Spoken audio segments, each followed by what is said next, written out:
Hi everyone, welcome back to our channel to the point IAS. तो इस video में मैं आपको जो मॉक एनालिसिस है उसके बारे में अपने डिस्कस करेंगे। ठीक है, पहली बात तो ये कि 1 महीने से थोड़ा सा ऊपर पड़ा हुआ है आपके पास पेपर से पहले, और क्या इस पॉइंट पे आपको मॉक देने चाहिए। तो आई विल सजेस्ट कि जो 10 दिन है ना, आपको डेफिनेटली देने चाहिए। 10 दिन के बाद आप चाहें तो 3-4 दिन आप प्रॉपर रिविजन का रख सकते हो, और उसके बाद आप क्या करो कि आफ्टर 10 डेज़, मतलब जैसे मैंने आपको PYQ वाली वीडियो में बोला था, देन आफ्टर लास्ट के 15 डेज़ आपको सिर्फ PYQ ही करने हैं, 15 to 20 डेज़, उसमें आपको कोई मॉक नहीं करने।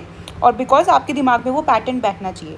ठीक है, अभी अगर आप मॉक एनालाइज कर रहे हो, अभी इस समय आपके पास 10 दिन है, आप FLTs दे रहे हो, है ना, बहुत ज़रूरी है। तो अगर आप वो अभी दे रहे हो तो उसको किस पॉइंट पे कैसे एनालाइज करना चाहिए, क्या आप कोई गेम चेंज कर सकते हो। जो मैं आपको आज चीज़ें बताने वाली हूँ ना, ट्रस्ट मी गाइस, अगर आपने वो चीज़ थोड़ी भी अप्लाई करी है, जेन्युइनली आपने वो चीज़ अप्लाई करी ना, आप चेंज फील करोगे। आपकी खुद की स्ट्रैटेजी में इस 1 महीने में पैनिक ना करके साइंटिफिक आप कैसे बेस्ट आउटपुट निकाल सकते हो किसी भी इनपुट से, वो मैं आपको मॉक्स के थ्रू बताने वाली हूँ। ठीक है, पहली चीज़ तो ये कि 10 दिन आपको मॉक्स देने हैं, एंड आई विल सजेस्ट कि अगर आप एक दिन में एक भी दो, बहुत अच्छी बात होगी। ठीक है, बट ओनली अगर आपने वो प्रॉपर रिविजन किया हुआ है। डिस्क्लेमर ही समझ लो आप इस चीज़ को, कि कभी भी मत सोचना कि आप सिर्फ मॉक से पूरा सिलेबस रिवाइज कर लोगे, नहीं होगा यार। रिवीजन है, मॉक्स है, फिर रिवीजन है, और फिर मॉक है, बस। सिर्फ मॉक्स नहीं है, सिर्फ रिवीजन नहीं है, क्योंकि सिर्फ रिवीजन से कोई रिकॉलिंग नहीं होती। ठीक है, सिर्फ मॉक से क्या है कि आपका पूरा सिलेबस कवर नहीं होता। I hope I am clear with this. सिर्फ मॉक से आपका पूरा सिलेबस कवर नहीं होता, और सिर्फ आपके, अगर आप रिवीजन करोगे तो आप उसको याद नहीं कर रहे, आप सिर्फ पैसिवली रीड करे जा रहे हो। ठीक है, ओके। तो अब मॉक्स में हम ऐसी कौन सी एक्स्ट्रा चीज़ है जो आपने शायद अब तक नहीं करी होगी, बट मैं आपको मतलब कुछ चीज़ें आपको गाइड कर सकती हूँ मेरे एक्सपीरियंस से, कुछ चेंजेस, कुछ स्ट्रैटेजी। ठीक है, तो सबसे पहली चीज़ तो ये, number of questions percentage wise. मतलब देखो, जब आप एक प्रॉपर साइंटिफिकली आपको मॉक अटेम्प्ट करना है। ठीक है, क्या क्या चीज़ें इस समय आपको मॉक में देखनी है, देखो स्टेप बाय स्टेप देखते हैं। सबसे पहले तो आपको देखना है कि आप कितने परसेंटेज क्वेश्चन हो जो आप अटेम्प्ट कर रहे हो। ठीक है, कुछ लोग होते हैं ना, जैसे बोलते हैं कि 60 में भी उनकी एक्यूरेसी बहुत अच्छी होती है, और कुछ जो है वो 90+ तक अटेम्प्ट करते हैं। ठीक है, मेरा personal if you ask me, तो मुझे लगता है कि 90+ अटेम्प्ट जो हैं, ठीक है, वो आपको कॉन्फिडेंस देते हैं। बिकॉज प्रेजेंटली एक्यूरेसी जो है ना, कि 100% पता होना, वो बहुत मुश्किल है। इसीलिए 85+ और बेटर कि आप 90+ रहो ना, 90+ -1 और 2, तो वो एक अच्छा स्पॉट रहता है ना। और वो आपकी कॉन्फिडेंस पे ही डिपेंड करता है। मैं कभी नहीं बोलूँगी कि 100% ये करो, this can also be your game, but अगर आपकी एक्यूरेसी बहुत हाई है तो। ठीक है, तो परसेंटेज ऑफ अटेम्प्ट्स, कितने परसेंटेज पे आपका कितना स्कोर बन रहा है, आप खुद कितना कॉन्फिडेंट फील करते हो, वेरी इंपॉर्टेंट, वो आप मॉक से देखोगे। अगर आप 10 दिन भी मॉक्स देते हो तो एक एवरेज निकालोगे कि आप कितने मतलब स्कोर पे, कितने परसेंटेज अटेम्प्ट करने पे आपका कितना स्कोर आ रहा है। ठीक है, क्या वो स्कोर कम है तो आपको पैनिक होना नहीं होना, क्योंकि मॉक्स नहीं डिसाइड करते। मैं बोल रही हूँ, आई हैव गिवन दिस 3, मतलब जो मैंने प्रीलिम्स निकाले हैं, तो 3 बैक टू बैक प्रीलिम्स के बाद निकालने के बाद, अगर मैं आप मुझसे पूछो तो मेरा अभ्यास में मैंने एक बार ही अभ्यास दिया था, और ऐसा कुछ भी नहीं है कि मेरे अभ्यास में बहुत अच्छा स्कोर आया होगा। I was crying after giving my second अभ्यास। ठीक है, जिस ईयर मैंने अपना फॉरेस्ट का कट ऑफ क्लियर किया था। तो इसीलिए मैं बोल रही हूँ कि अभ्यास या फिर कोई भी ऐसे जो आप मॉक्स के स्कोर पे बेसिस पे अपने आप को जज मत करना। आपकी प्रेपरेशन, आपकी PYQ जो आपकी स्ट्रेंथ है ना, उसके ऊपर भरोसा रखना। ठीक है, तो पहली चीज़ आपने मॉक से देख ली कि कितना परसेंटेज आपके अटेम्प्ट पे कितना स्कोर आ रहा है, आपको एक आइडिया लग जाएगा, क्योंकि कहीं ना कहीं वही आप फाइनल में जाके रिफ्लेक्ट करवा के आने वाले हो। ठीक है, समझ में आ गया। सेकेंड चीज़, उसके बाद जैसे मैंने आपको बोला कि टाइम लिमिट। अब देखो यार, एक तो ना, ये मैं आपको बहुत ही हेल्पफुल चीज़ बताने वाली हूँ। ठीक है, मैंने जब one of my friends were also preparing with me, तो उसको भी मैंने ये चीज़ सजेस्ट करी थी, and it helped him eventually. ठीक है, जब अगर आप कोई भी मतलब इस चीज़ से थोड़ा वरी हो ना कि यार मेरा पेपर टाइम पे पूरा नहीं होता, या फिर यार मतलब मैं एक ही क्वेश्चन पे बहुत ज़्यादा बार सोच रही हूँ या सोच रहा हूँ। ठीक है, तो मैं आपको सजेस्ट करती हूँ, 25 क्वेश्चन है ना, उसको 25 क्वेश्चन और जो 4 डिविजन्स है, 25 क्वेश्चंस के आपको 4 सेगमेंट में डिवाइड करना है पूरे पेपर को, यानी कि 100 क्वेश्चंस हो गए। अब जो 25 क्वेश्चंस है ना, जब आप टाइमर, आप सामने घड़ी तो लगी होती है ना, तो अगर आप रूम पे भी प्रैक्टिस कर रहे हो तो 25 क्वेश्चंस को ना आप ट्राई करो 16 मिनट्स में करने का, 16 या 17 मिनट्स में, ठीक है।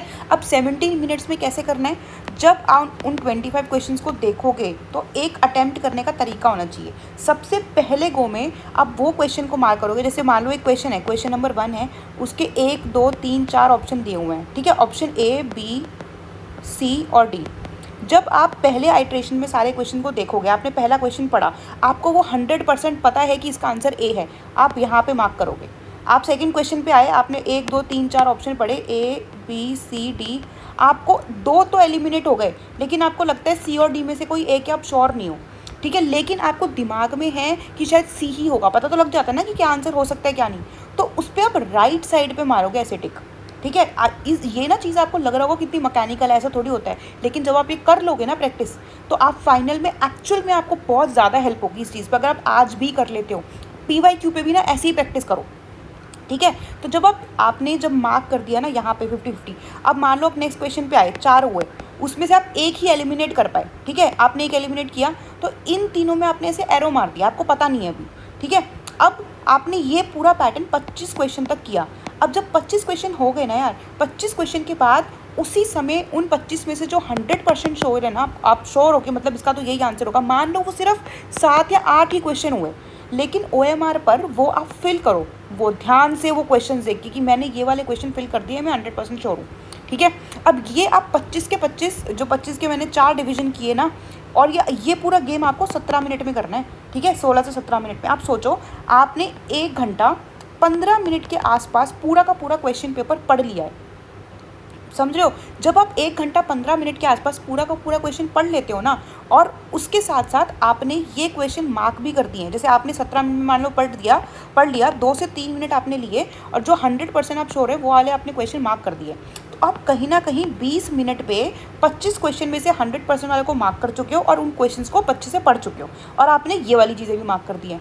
यानी कि अब 1 घंटा 15 मिनट के बाद आपने पूरा पेपर पढ़ लिया है, उसके बाद सिर्फ आपको 20 मिनट और चाहिए, क्योंकि कहीं ना कहीं आप जब 50-50 पे आ जाते हो ना, तो आपको पता तो है क्या मार्क करने वाले हो सकता है ऐसा होता है यार कि जब आप सेकंड आइट्रेशन देते हो उस पेपर को, तो आपके दिमाग में एक नया पुरानी मतलब जो इन्फॉर्मेशन है ना वो आ जाती है याद, तो उसमें आप और श्योर हो जाते हो कि यार ये तो नहीं था, ये तो था, है ना। वो इंडिविजुअल स्पेसिफिक है, मैं 100% मानती हूँ, कई लोग सिर्फ एक ही बार में पूरा पेपर करते हैं, लेकिन कई बार आपको कुछ चीज़ याद आ जाती है, तो उसके लिए वो 50-50 जो है ना आपको याद रहता है, एटलीस्ट आपने मार्क नहीं किया, आप सोच सकते हो एक बार के लिए आपको सिर्फ 20 मिनट चाहिए, और जो आपने 50-50 मार्क कर रखे हैं ना, और इनफैक्ट कि आपने जो थर्ड में भी मतलब 3 में भी आपने सोचा है कि शायद ये हो सकता है, और आपको लगता है आपको वो करने का है, ठीक है, तो वो वाली जो चीज़ें ना आप उस समय मार्क करो पेपर में, मतलब OMR में, जो भी आप घर पे भी आप मॉक भी प्रैक्टिस कर रहे हो ना, वो भी आपको ऐसे ही करना है जैसे मैं पूरा आपको बोल रही हूँ, ठीक है। तो जब आप वो मार्क कर रहे हो उस समय आप मार्क करो, और ये चीज़ 20 मिनट में करो, उसके बाद भी आपके पास 15 से 20 मिनट होंगे, ठीक है। ये मैं आपको बता रही हूँ कंप्लीटली आइडल सिचुएशन। जब फाइनल पेपर होगा ना, जब ये आप मॉक में प्रैक्टिस कर चुके होगे, फाइनल पेपर में क्या होगा कि कहीं ना कहीं आप बहुत ध्यान से एक OMR की वो भर रहे होगे, तो आपको 5 से 10 मिनट आप मान के चलो एक्स्ट्रा लगेंगे, because you are more cautious toward every question, so that कि आपकी OMR प्रॉपरली फिल हो, और कहीं ना कहीं आप एक आधे क्वेश्चन में अटक भी सकते हो, तो वो सेफ्टी के लिए 15 मिनट्स हैं। बट मेरा ओवरऑल कहना ये है कि 25 जो क्वेश्चंस हैं आपको 20 मिनट में करने हैं, ठीक है, और उसके साथ में आप उसको मार्क भी करना है। जब आपके दिमाग में ये आइट्रेशन रहेगी कि आपको 25 मिनट में 25 क्वेश्चन 20-20 मिनट में करने हैं, आपका पेपर कभी नहीं छूटेगा, और आपके पास लास्ट में 5 से 10 मिनट होंगे जिसमें आप कुछ क्वेश्चंस में पॉन्डर कर पाओ। अच्छा, ये आइट्रेशन मैंने क्यों बताई है, क्योंकि जब आपने पहले वाले क्वेश्चंस कर लिए, आपको पता है कि after like completing the paper आपको 100% कितने क्वेश्चन आते हैं। ये चीज़ उसमें भी हेल्प करती है जब आप थोड़े गेस वर्क बढ़ाना या कम करना चाहते हो। फॉर एग्जाम्पल, जब मैंने 2024 वाला मान लो पेपर दिया था, मतलब जो भी मतलब 2000 प्रीलिम्स दिया था मैंने, तो उसमें मेरे फर्स्ट आइट्रेशन में मेरे को काउंट हो गया था कि जो क्वेश्चंस है वो 40 के आसपास ऐसे चले गए हैं जिसमें मैं 100% श्योर हूँ, मतलब 30 मान लो, 30-35 मान लो आप, है ना। तो जब आपको इतना आइडिया लग जाता है ना, और आपके कितने क्वेश्चन 50-50 में भी ऐसे होते हैं जो आप रखते हो तो 50-50 हो, लेकिन कहीं ना कहीं आपको पता होता है कि इसका आंसर क्या है, है ना। तो इसीलिए मैं बोल रही हूँ कि जब आप ये वाले आइट्रेशंस करते हो तो करते करते आपको पूरे पेपर का आइडिया लग जाता है, आपकी खुद की सिचुएशन का आइडिया लग जाता है कि आपको कितने 100% आते हैं। उससे आप परसेंटेज ऑफ गेस वर्क को इंक्रीज या डिक्रीज कर सकते हो आपकी कॉन्फिडेंस के बेसिस पे। ये सारी की सारी चीज़ें ना जब आप मॉक भी प्रैक्टिस कर लोगे, अगले 10 दिन भी आपने मॉक ऐसे देखे ना, आई एम 100% श्योर आपकी पेपर कंप्लीशन पहली बात तो पूरा हो जाएगा, और अटेम्प्टिंग स्ट्रैटेजी से ना आपको अल्टीमेट लेवल कॉन्फिडेंस आने लग जाएगा कि हाँ यार मैं सही कर रहा हूँ या कर रही हूँ। ठीक है, बहुत ज़रूरी है ये चीज़ जो मैंने आपको अभी बताई है। ओके, उसके बाद एक्यूरेसी पैटर्न कितना ज़रूरी है कि आपको ये चीज़ पता हो कि जैसे आपने पूरे क्वेश्चन कर लिए, मैंने आपको बोला है ना कि जब भी आपको मॉक देना है तो आपको OMR लेनी है, आपको 25 मिनट में 20 मिनट में वो 25 क्वेश्चन जो है फिल करने हैं। मान लो जैसे आपने ये 25 क्वेश्चन थे, आपने मार्क कर दिए। एक और चीज़, जब आप मॉक घर पे बैठ कर दे रहे हो ना, तो आपका टाइम बाउंड आपको पेपर देना है। जब आप वो 25 क्वेश्चंस पहले वालों में से 100% मार्क कर रहे हो ना, चूज़ अ डिफरेंट पेन। मतलब जैसे कि आपने ब्लैक पेन लिया, 100% वाले जो है क्वेश्चन जैसे मार्क कर दिए। जब आप सेकंड आइट्रेशन में कर रहे हो, घर पे बैठ के तो कर सकते हो ना, क्योंकि आपको तो फिगर आउट करने की आपकी क्या सिचुएशन है। आपने दूसरा पेन उठाओ, ऑरेंज लो, स्केच ले लो चाहे, और फिर आप वो वाले क्वेश्चन करो जिसमें आप 50-50 थे। उसके बाद लास्ट में आप ग्रीन पेन ले लो, और ग्रीन पेन में जिसमें आप कंप्लीटली गेस वर्क नहीं कर रहे, कि आपको लगता है कि यार मेरे को कम से कम 4 से 5 ऐसे गेस वर्क करने हैं जो लास्ट वाले में करोगे आप लास्ट के 5-10 मिनट में, तो आप उससे करो। इससे हेल्प पता है क्या होगी, आप उसको देखो कि 25 क्वेश्चंस में से, जैसे जो आपने टोटल 100 क्वेश्चन बेसिकली में से आपने जो 100% एक्यूरेसी के साथ मार्क करे, उसमें कितने क्वेश्चन सही हुए, कितने क्वेश्चन सही नहीं हुए, उसका परसेंटेज क्या है ना। आपको ये बहुत वो लग रहा होगा ना कि यार ऐसे कौन करता है, बट जब आप इतना साइंटिफिक अप्रोच रखते हो, आपको पता होता है आप गलती कहाँ कर रहे हो।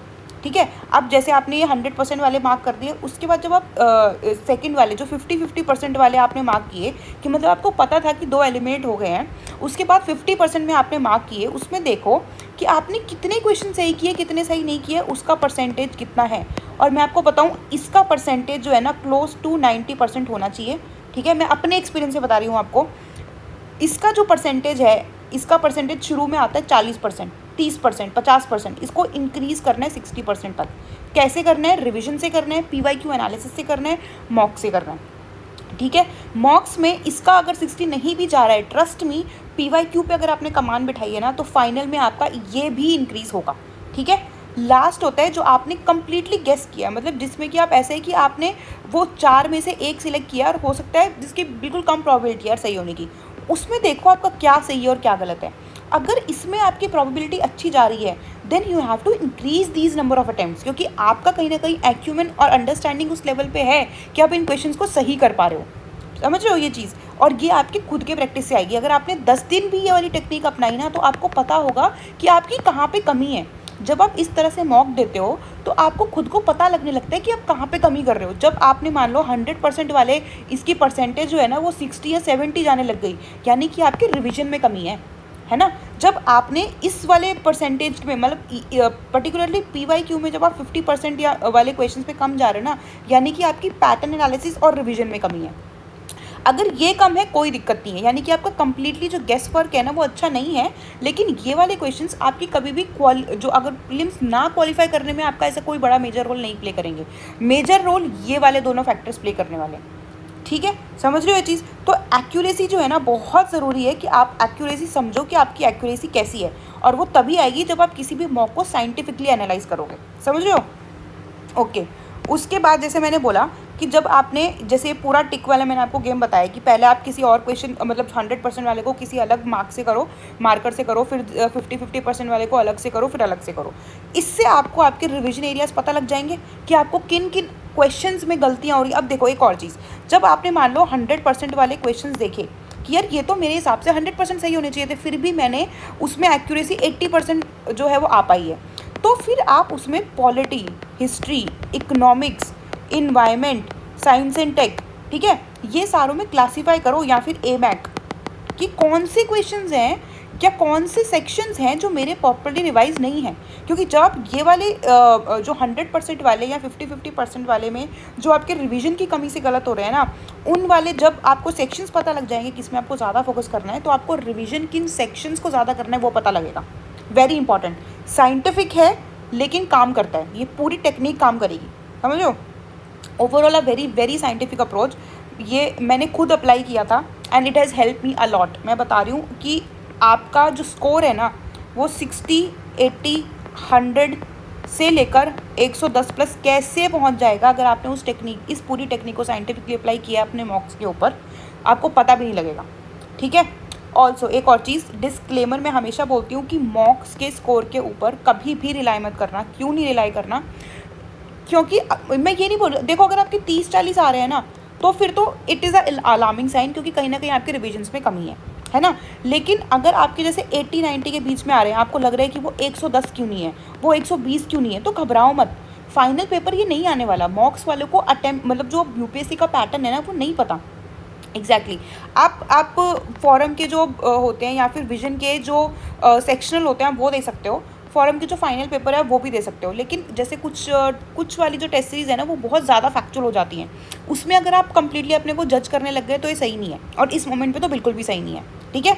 10 से 15 दिन आप मॉक दे दो, उसके बाद 15-18 दिन आपको सिर्फ PYQ करने हैं, जैसे मैंने PYQ वीडियो में बोला, ठीक है। कोई भी डाउट है ना आप प्लीज़ आप मेरे को कांटेक्ट भी कर लो, आप मैं आपका मॉक भी एनालाइज कर सकती हूँ। We can like contact you can contact me, I can analyse your mocks, I can suggest कि कहाँ पे कमी हो रही है, ठीक है। उसके लिए आप मेरे को कॉन्टैक्ट करना to the point 44, ये मेरा टेलीग्राम हैंडल है। यू कैन कॉन्टैक्ट मी, बैठते हैं डिस्कस करते हैं कि कहाँ पे गड़बड़ हो रही है, ठीक है। And if you want any help you can reach out to me on this handle.